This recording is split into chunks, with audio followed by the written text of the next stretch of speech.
Inilah bedanya Profesor Indonesia dengan negeri ujung Medini.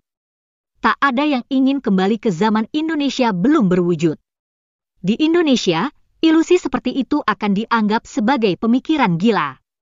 Tidak ada profesor kita yang mau membangkitkan kejayaan Mataram, Sriwijaya, atau Majapahit.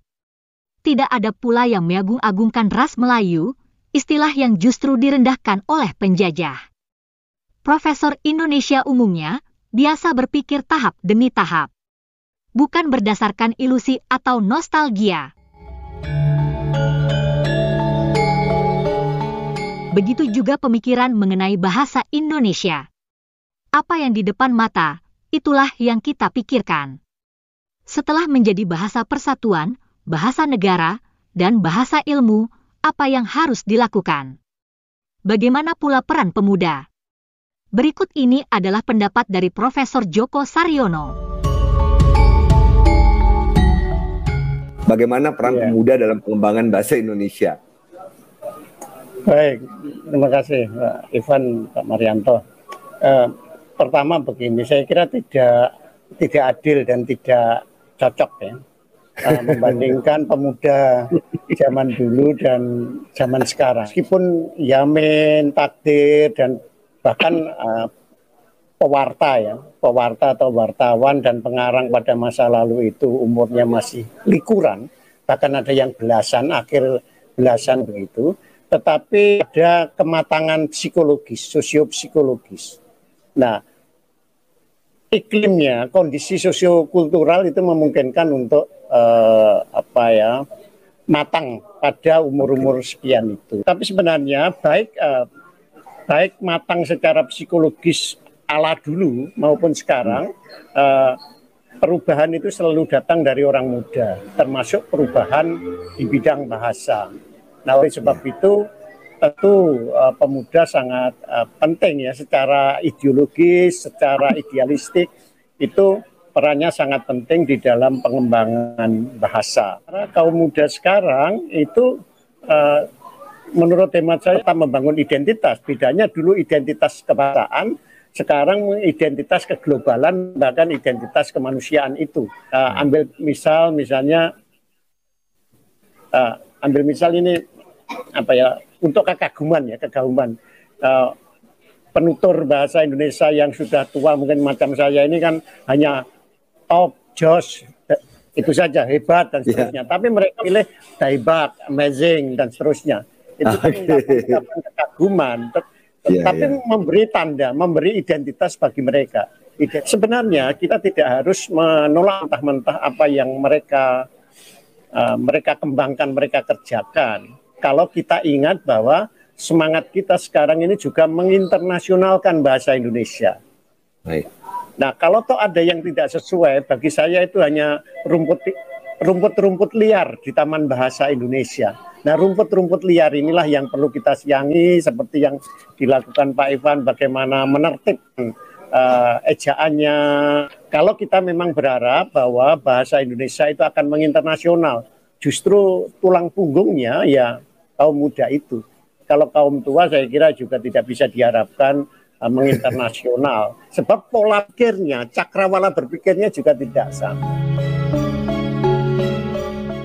Tampaknya pula, justru di era digital sekarang, upaya untuk menjadikan bahasa Indonesia sebagai bahasa dunia akan lebih mudah. Ibaratnya kita tinggal berekspresi, berkarya, dan berkomunikasi lewat semua wahana digital yang ada. Dalam konteks ini, pandangan Profesor Djoko juga amat menarik.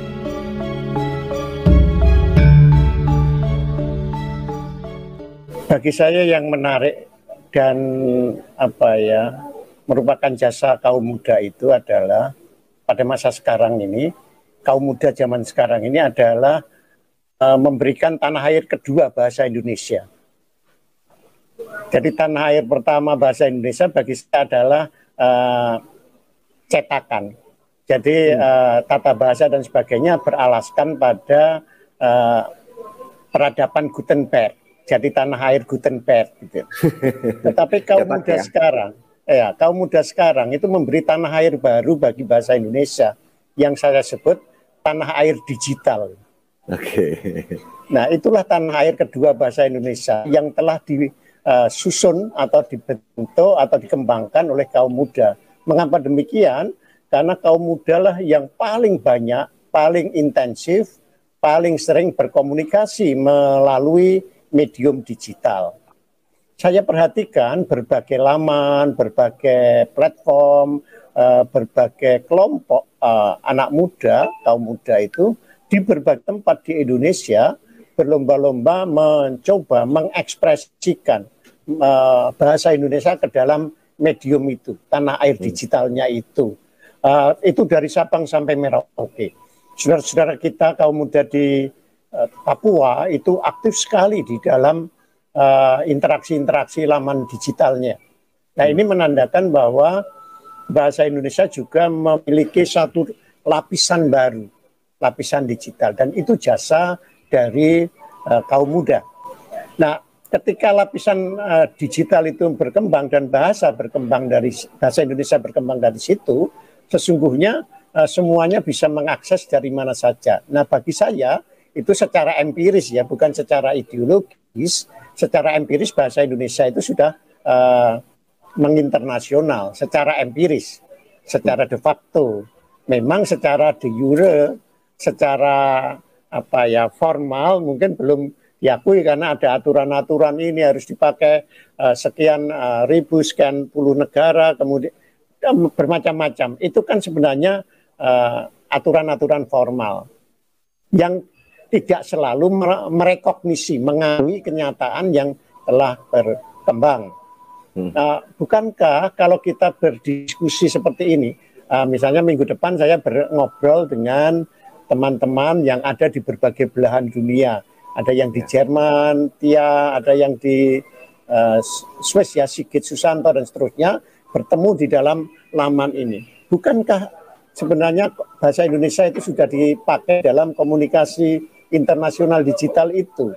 Nah, bagi saya dengan demikian bahasa Indonesia sudah internasional, hanya tidak dipakai saja di dalam pertemuan-pertemuan formal, tetapi di dalam pertemuan-pertemuan yang tidak formal kenegaraan, saya kira sudah makin banyak dipakai.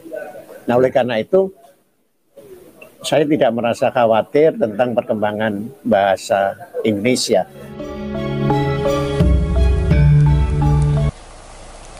Terima kasih ya guys sudah menonton video kami.